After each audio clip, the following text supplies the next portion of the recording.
چیختا ہے آپریشن ہوگا. امام محمد رضا خان تاجدار بریلی رحمۃ اللہ علیہ عقائد کی دنیا میں سرجن تھے. بے شک عقائد کی دنیا میں سرجن تھے. مائنر آپریشن نہیں کرتے تھے. آپ چھوٹا آپریشن نہیں کرتے بلکہ میجر آپریشن. اور ایسا آپریشن کرتے تھے کہ ساری دنیا حیران و پریشان رہے. عقائد کے سول سرجن امام محمد رضا خان تاجدار بریلی رحمۃ اللہ تعالی نہیں کوئی کر سکتا جب تک عظیم البرکت کفر کی مشین چلاتے تھے. بریلی میں کفر کی مشین چلتی تھی. جو آیا اسے کافر کہہ دیتے تھے, جو آیا اسے کافر کہہ دیتے تھے. یہ بات غلط ہے. ہر ایک کو کافر نہیں کہتے. اعلیٰ حضرت عظیم البرکت تو فرماتے ہیں جو مومن کو کافر کہے وہ آپ کافر ہو جائے. اور دوسرا پہلو یہ ہے من شک کا فی کفر ہی فقط کفر. جو کافر کے کفر میں شک کرے وہ بھی کافر. جو کافر کے کفر میں شک کرے وہ بھی. اشرف علی تھانوی اس نے اس حقیقت کو تسلیم کیا ہے.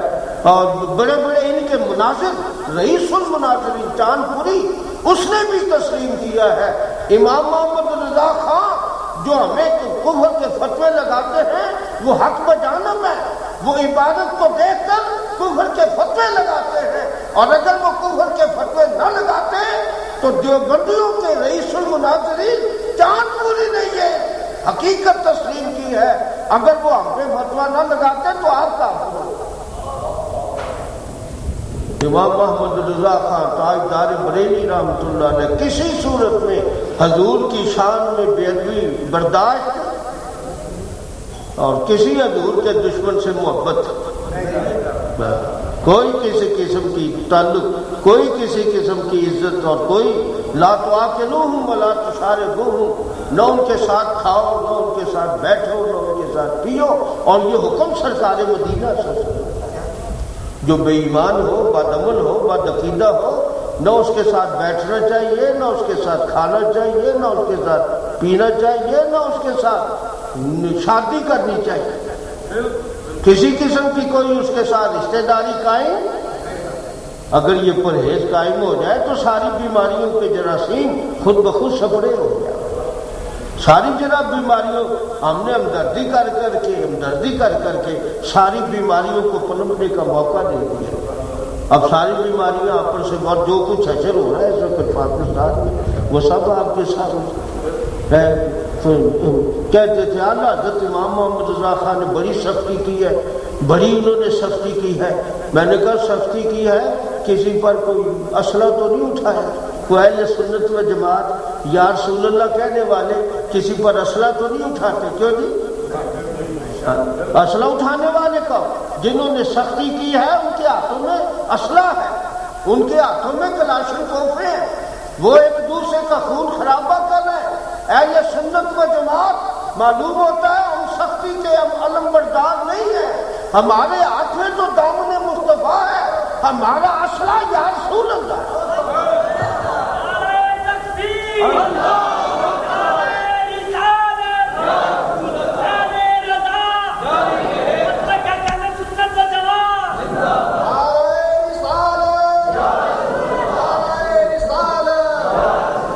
ہمارا ایٹم بم درود و سلام ہے, ہماری کلاشنکوفیں نعرہ رسالت ہے.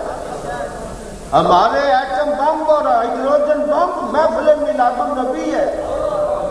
امام محمد رضا خان تاجدار بریلی رحمۃ اللہ تعالیٰ نے فرماتے ہیں کتنا رب نے ذہانت اور فطانت عطا فرمائی, بصیرت اور بصارت. شعروں کی دنیا میں آپ نے اپنے غلاموں کی مکمل رہنمائی اور صحیح رہنمائی فرمائی. امام محمد رضا خان تاجدار بریلی رحمۃ اللہ تعالیٰ نے فرماتے ہیں, غور سنو, شاعری حیثیت سے شعر پر غور کرے اور حضور علیہ السلام کا بات غلام اس کی حقیقت پر ذرا غور کرے.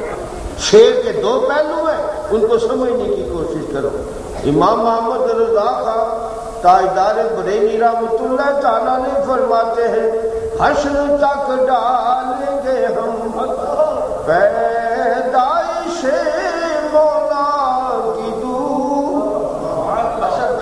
حضور علیہ الصلوۃ والسلام کی پیدائش مبارکہ کی ذکر کب تک ہوگا؟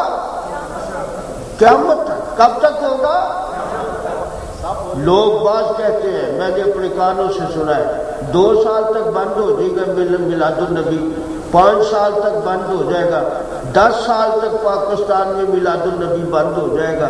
ہر سال نئے سے نیا اعلان کرتے ہیں فلاں سال پاکستان سے ذکر میلاد النبی بند ہو جائے گا۔ امام محمد رضا خان نے آج سے 60 سال پہلے اعلان کیا ہے، تم میلاد النبی کے بند ہونے کا خواب دیکھنے والوں، کل تک بند ہو جائے گا، سال تک بند ہو جائے گا۔ فرمایا تمہاری خوابیں اسی طرح نیست و نابود ہو جائیں گی۔ غلام مصطفیٰ دامن مصطفیٰ تھام کے کہتا ہے میلاد النبی کے بند ہونے کے خواب دیکھنے والوں، میلاد النبی تو قیامت تک ہے۔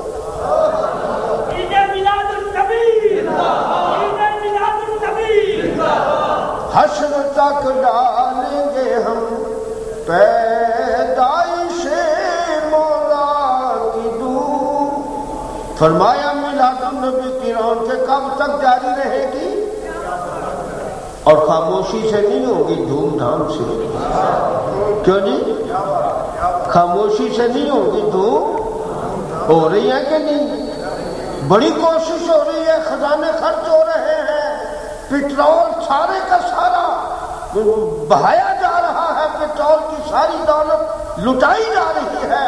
میلاد النبی بند ہو جائے، سرکار مدینہ کا ذکر میلاد ختم ہو جائے پاکستان سے، میں امام محمد رضا خان کا دامن کا سہارا لے کر عرض کرتا ہوں، بے وقوف قسم کے لوگوں، تم پاکستان سے میلاد النبی کے ختم ہونے کا خواب دیکھ رہے ہو۔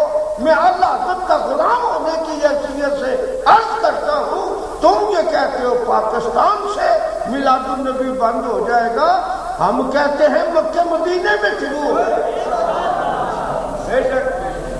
انشاءاللہ العزیز۔ مکہ اور مدینے میں، مکہ مدینے میں شروع۔ آپ وعدہ کرتے ہیں شروع ہو گیا تو جائیں، اور وعدہ کر لو پہنچنے کا انتظام بھی ہو جائے گا۔ میرا ایمان ہے انتظام بھی۔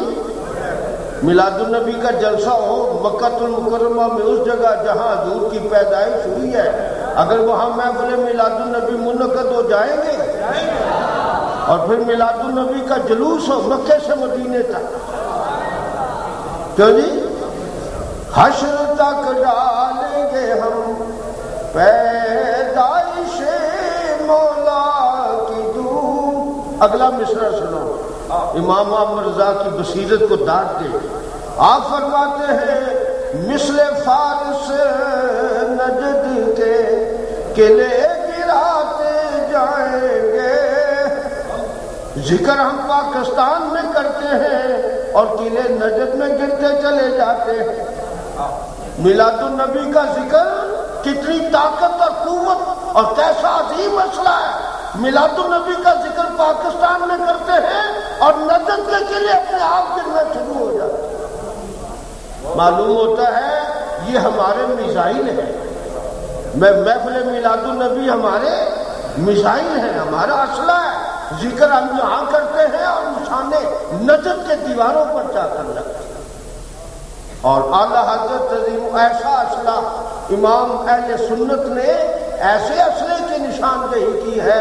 اہل سنت و جماعت کو خالی مت سمجھو، ہمارے پاس اسلحے موجود ہیں، ہمارے پاس بم موجود ہے، لیکن اسلحہ وہ ہے جو کسی کو نظر نہیں آتا۔